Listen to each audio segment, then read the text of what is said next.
وقتی آدم آرزو میکنه که ای کاش من چنین و چنان بشم، بدونی که حتما میتونه بشه، ولی آرزو نمیکنه. هیچ بره‌ای که به دنیا میاد آرزو میکنه که رئیس دانشگاه هاروارد بشه مثلا، اون خاطرش خطور نمیکنه.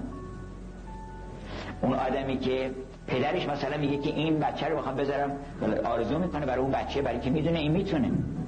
هر کی در دلش هر آرزویی هست برآورده میشه، شک نکنید. برای اینکه اصلا آرزو سند حقانیت ما. مولانا میگه این طلب در تو گروگان خداست، زان که هر طالب به مطلوبی سزاست.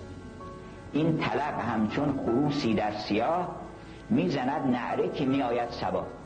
یعنی خروس، این طلب مثل خروس میمونه، فریاد میکنه که صبح داره میشه. همون لحظه که طالب شدی بدون که همون لحظه به مطلوب نزدیک شدی و داری میری، مطلوب مال تو دیگه، نمیتونن بهت ندن.